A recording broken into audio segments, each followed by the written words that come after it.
Bonjour, je vous retrouve aujourd'hui pour un yoga doux et on va avoir besoin d'une sangle, d'une ceinture, d'une écharpe, d'un foulard, quelque chose qui vous permette de faire le lien. On va commencer d'abord en position assise avec notre sangle à portée de main, les yeux fermés, quelques respirations pour entrer dans notre espace, dans notre bulle, dans notre moment à nous, tranquille.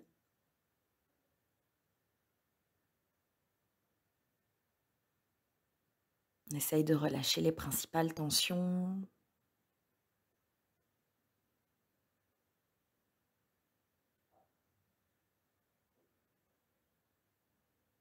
On prend le temps d'inspirer et d'expirer.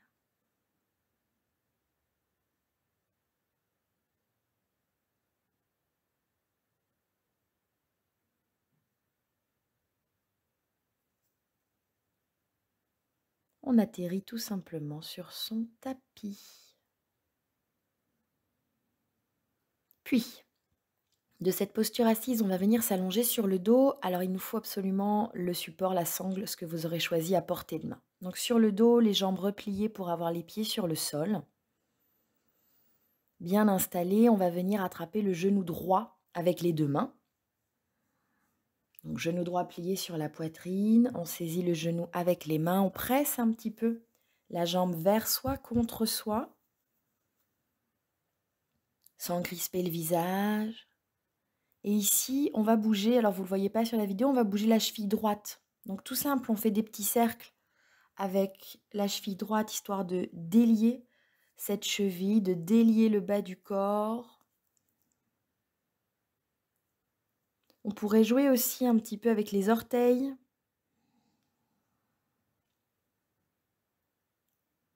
Voilà, c'est simplement pour réveiller le bas de la jambe avant qu'on vienne attraper notre sangle. Donc quelques petits mouvements dans un sens et dans l'autre. On ne fait pas ça avec les mâchoires, on laisse le visage tranquille et on respire.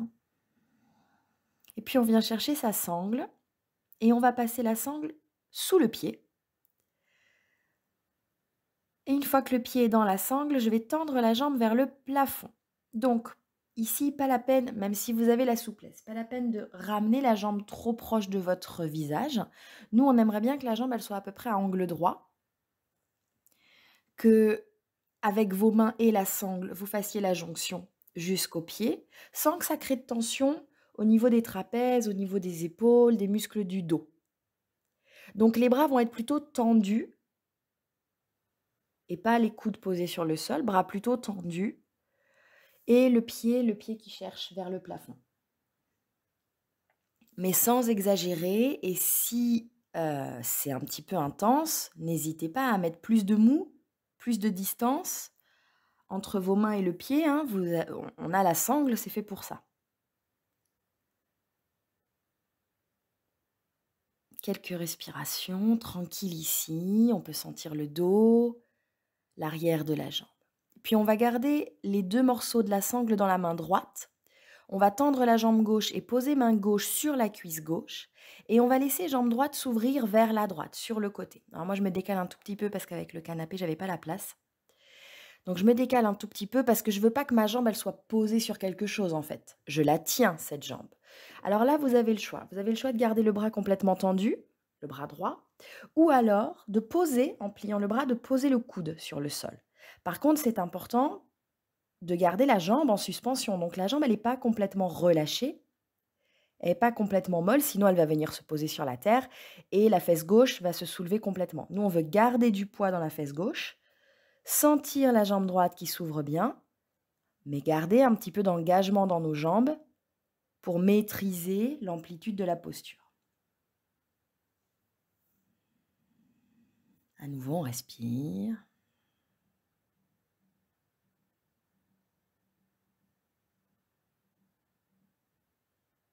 Puis on va repasser la jambe par le centre et on va changer la main qui tient. L'autre bras, le bras droit, donc celui qui tenait, s'ouvre en croix. Et là, je vais croiser ma jambe droite par-dessus mon corps, par-dessus ma jambe gauche. Mais pareil, je ne vais pas aller jusqu'au sol parce que sinon, je vais complètement me désaxer. Donc, je tiens ma jambe droite avec la sangle et ma main gauche. J'ouvre le bras droit en croix sur le côté. Ma fesse droite, elle est soulevée du sol, mais sans exagérer pour pas me laisser emporter par le poids de la jambe. On respire et on essaye de garder le pied assez haut vers soi.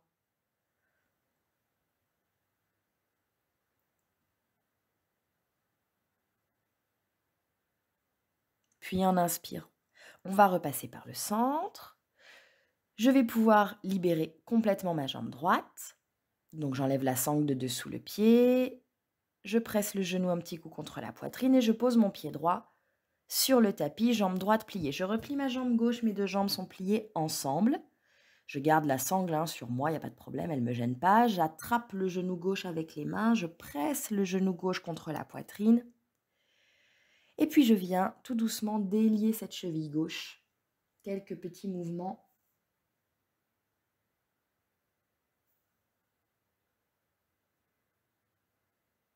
Dans un sens, dans l'autre sens. Je peux jouer avec les orteils aussi.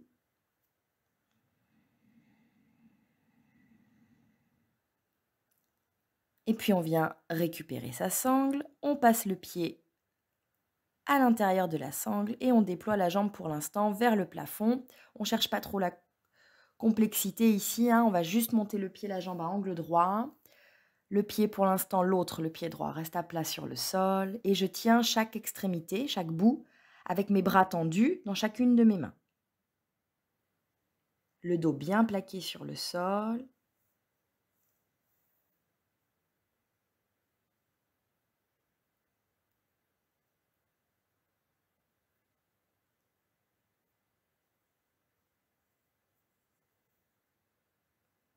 On respire. Et puis, c'est la main gauche qui va garder les deux bouts de la sangle. Je vais poser la main droite sur ma jambe droite tendue sur le sol et en expirant, on ouvre la jambe gauche sur le côté. Alors attention de ne pas se laisser emporter par le poids de cette jambe. La fesse droite reste sur la terre.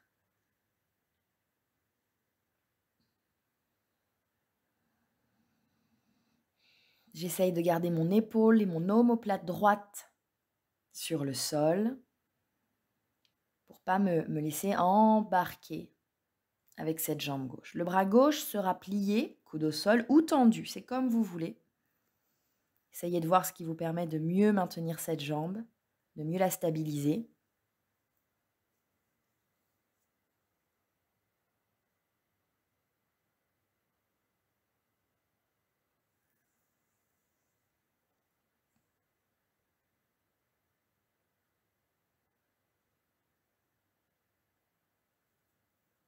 Et avec la prochaine inspiration, la jambe remonte au centre. Je change, c'est la main droite qui prend la sangle. J'ouvre le bras gauche sur le côté et je laisse ma jambe gauche passer par-dessus mon corps pour trouver une torsion. La fesse gauche est soulevée, mais je garde l'épaule gauche et l'omoplate gauche sur la terre.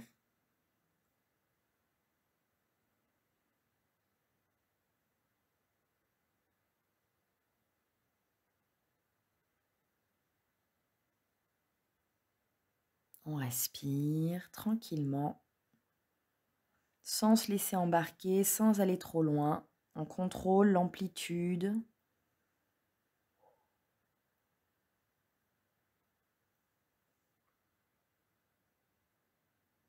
Et on expire ici.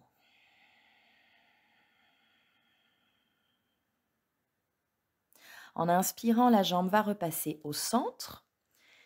Je vais libérer mon pied gauche et avec mes mains, je presse un tout petit coup le genou gauche contre la poitrine, jambe pliée.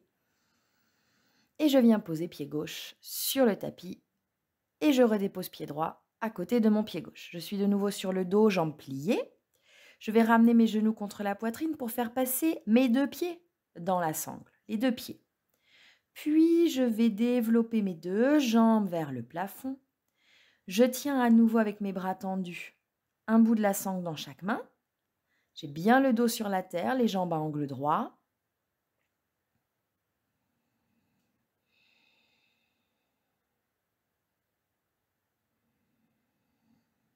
On respire sans crisper son visage. Vous allez vraiment sentir là le bas du dos normalement, hein. Vous avez vraiment les lombaires qui sont hyper plaqués sur le tapis. Ça peut soulager vraiment le bas de notre dos quand cette zone est un petit peu sensible. Donc à nouveau, on a les bras tendus pour ne pas créer de tension en repliant les bras sur les côtés parce que ça active très fort les trapèzes. Donc là, on décide d'avoir les bras tendus et c'est juste en fait pour maintenir les jambes. On ne cherche pas à les ramener vers soi. Et puis tout en gardant les pieds dans la sangle, on va ouvrir les jambes sur les côtés. Donc vos mains vont glisser le long de la sangle, enfin c'est la sangle qui glisse dans les mains.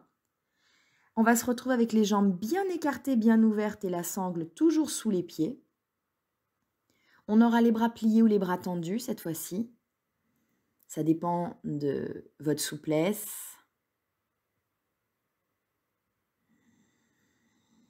Quelques respirations.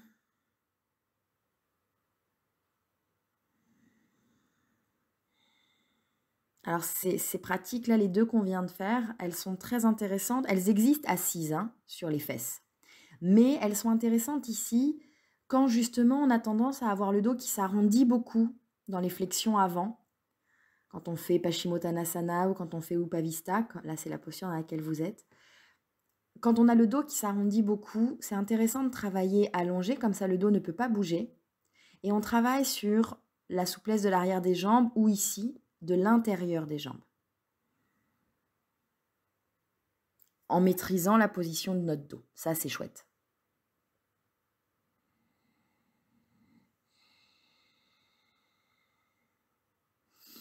Et puis en tirant avec la sangle, vous allez rapprocher les pieds l'un de l'autre. On ramène nos pieds ensemble vers le plafond, on les libère en enlevant la sangle. On replie nos jambes pour poser les pieds sur la terre. On va garder la sangle à portée de main et reprendre les genoux pliés contre la poitrine. Une fois les genoux contre la poitrine, on peut masser un petit peu le dos, ramener le nez dans les genoux pour faire une petite boule par exemple. Et puis on va tout simplement basculer sur le côté, on revient s'asseoir. Alors on va refaire une dernière posture allongée, mais on a besoin de s'asseoir pour se mettre en place. C'est la posture du papillon, donc vous allez vous mettre sur vos fesses avec les pieds en contact, genoux ouverts de chaque côté. Et vous allez passer votre sangle sous les pieds. Donc quand vous regardez vos pieds, hop, vous passez la sangle sous les pieds. Ça va arriver au niveau à peu près du bas de la cheville. Vous allez passer par-dessus les chevilles pour faire le tour ensuite dans votre dos. Vous allez fermer la sangle en faisant une boucle. Attention, la boucle, elle se mettra sur le côté hein, pour que vous puissiez ajuster. Donc faites glisser la sangle pour qu'elle se place correctement.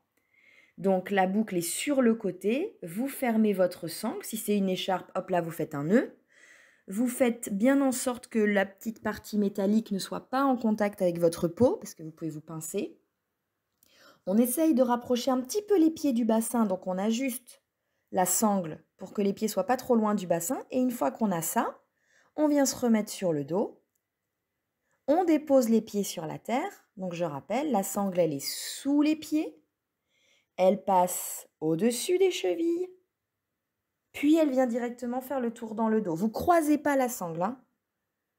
C'est juste, elle passe dessous les pieds, à l'intérieur des jambes, dans le dos. J'ai fait une boucle pour me maintenir. Et je viens m'allonger sur le dos. Voilà, quelques respirations ici, on est bien tenu. Hein. On sent que les pieds ne peuvent pas s'éloigner des fesses, donc si vous n'avez pas réussi à vous saucissonner avec la sangle, franchement, ce n'est pas un problème. Mettez-vous dans la position du papillon. Faut pas que ça vous agace. Donc, tranquille. Si on n'a pas pu installer la sangle comme on voulait, ou si la ceinture est trop petite, ou l'écharpe, c'est pas grave. C'est pas grave. Restez dans la position du papillon sur le dos. Avec la sangle, la prochaine fois, vous en ferez peut-être une expérience différente. Pour l'instant, quelques respirations encore tranquilles. Dans cette posture.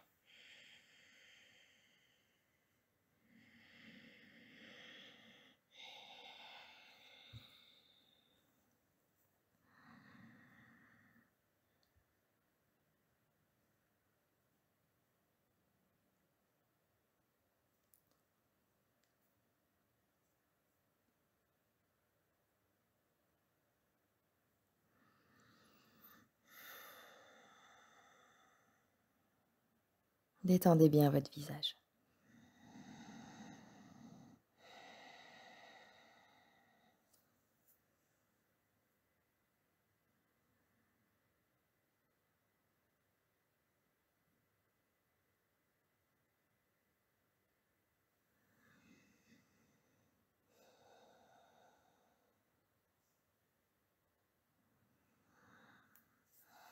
Et puis, on va devoir sortir de là. Alors, c'est peut-être ce qui est le plus compliqué si vous êtes comme moi encore saucissonné. Il va falloir ramener les pieds vers vous dans votre posture du papillon.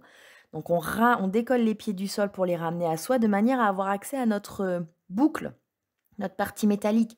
On défait la partie métallique. On a les genoux qui reviennent l'un vers l'autre. Gardez la sangle autour de vous et roulez plusieurs fois sur le dos pour revenir vous asseoir. Alors, vous pouvez rester dans le sens de votre tapis. Moi, je vais me mettre face à vous. Donc, moi, j'ai changé d'orientation, mais vous pouvez rester face à votre tapis. Sortez de votre sangle, mais gardez la sangle bouclée. Ne défaites pas la petite partie métallique. Tendez vos bras devant vous. Gardez la sangle dans chacune de vos mains, puis montez le bras droit à côté de votre oreille droite. Bras gauche tendu sur le côté. Vous voyez comment je me place ? Puis on va venir poser main gauche. Alors c'est ma main gauche qui se pose sur le sol. Le bras droit reste étiré à côté de l'oreille droite. Je peux regarder vers le plafond pour s'il n'y a pas de tension dans la nuque. Et on va essayer de plier légèrement le bras gauche pour éloigner l'oreille gauche de l'épaule gauche. En inspirant, on repasse par le milieu. Bras gauche s'étire vers le ciel. Bras droit descend un petit peu, se rapproche de la terre. Puis je vais garder ça en allant poser main droite sur le sol. Et ça va étirer davantage le flanc gauche. Ma fesse gauche reste sur la terre. Alors évidemment, si vous avez choisi l'écartement entre vos deux mains pour ne pas vous faire mal aux épaules, très important.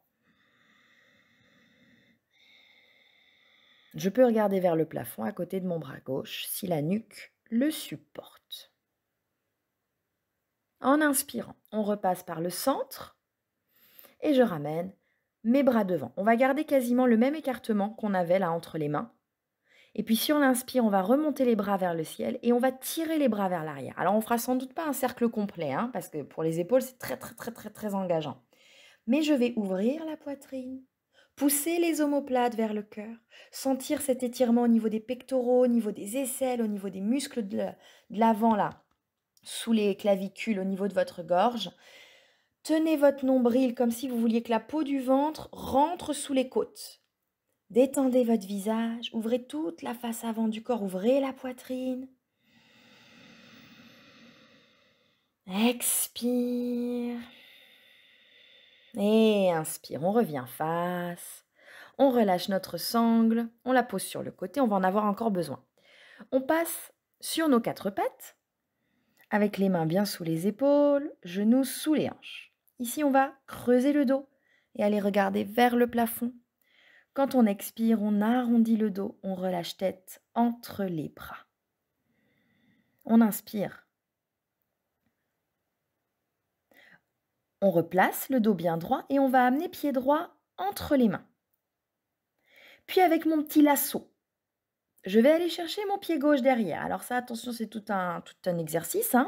Je vais attraper avec ma sangle la cheville gauche qui se trouve derrière et je tiens ma sangle dans la main droite. Puis je vais plier fort cette jambe gauche. Je passe la sangle par-dessus mon épaule droite. Je me penche en avant, je regarde le sol. Et ce qu'on doit sentir ici, c'est un étirement intense de la cuisse gauche. Donc normalement, ça ne doit pas générer de crampes parce que votre pied, il est maintenu dans la sangle. Donc c'est pas compliqué.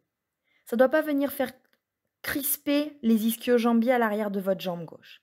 Vous avez redéposé la main droite sur la terre avec la sangle bloquée dans la main droite. Et on vient sentir vraiment cet étirement de la cuisse gauche très intense, très marqué, donc on n'hésite pas à respirer.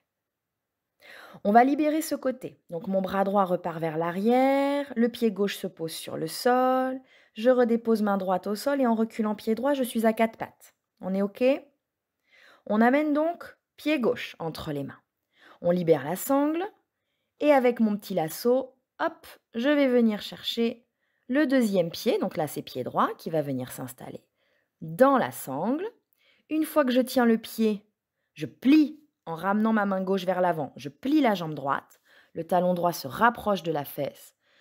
La sangle vient glisser sur l'épaule gauche et je redépose ma main gauche sur le sol, avec la sangle bloquée dans la main gauche. Pas de crampe au niveau de l'arrière de la cuisse droite, puisque le pied est maintenu complètement par la sangle. Respirez. Alors, quand on fait ce truc-là pour la première fois, cette petite mise en place, elle peut sembler un petit peu usine à gaz, parce qu'il faut aller attraper le pied derrière, etc. Bon, globalement, quand on utilise des supports dans le yoga, ça peut vite être un petit peu compliqué, la mise en place dans les postures. Mais là, on voit bien tout l'intérêt de tenir le pied avec la sangle. C'est que vraiment, on sent l'étirement de la cuisse droite, hyper intense, très marqué. Et par exemple, si vous faites beaucoup de marche ou de la course à pied, ça peut être très intéressant comme sensation.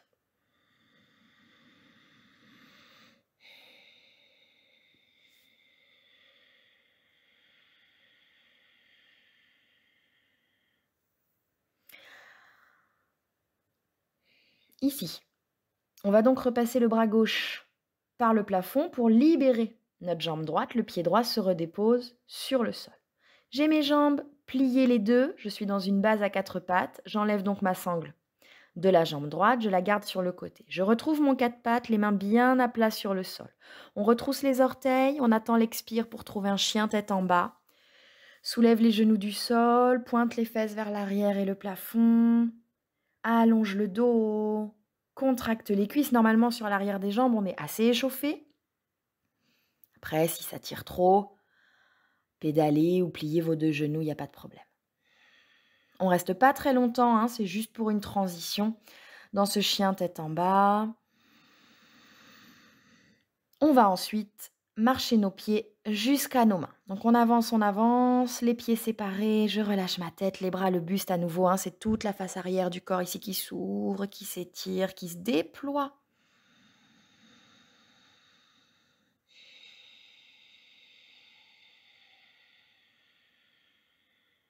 Puis on va plier nos genoux et venir s'asseoir sur les fesses.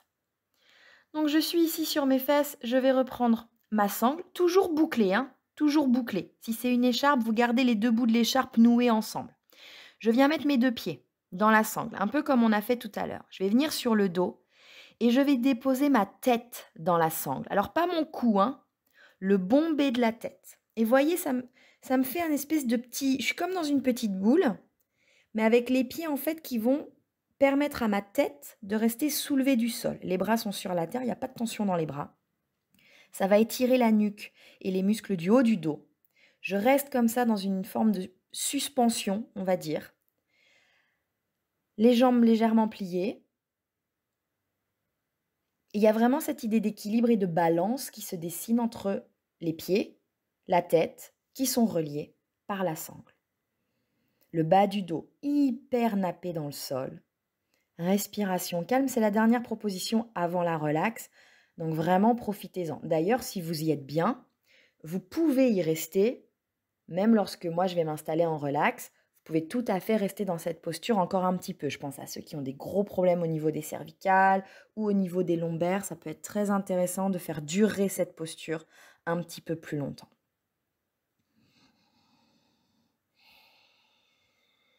Respiration lente, hein.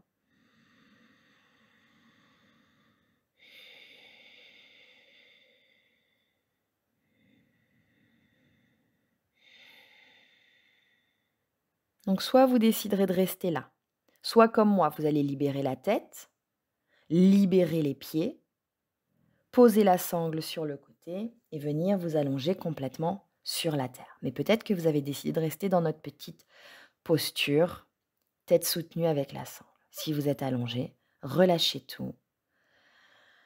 Restez là aussi longtemps que vous le pouvez, que vous le souhaitez.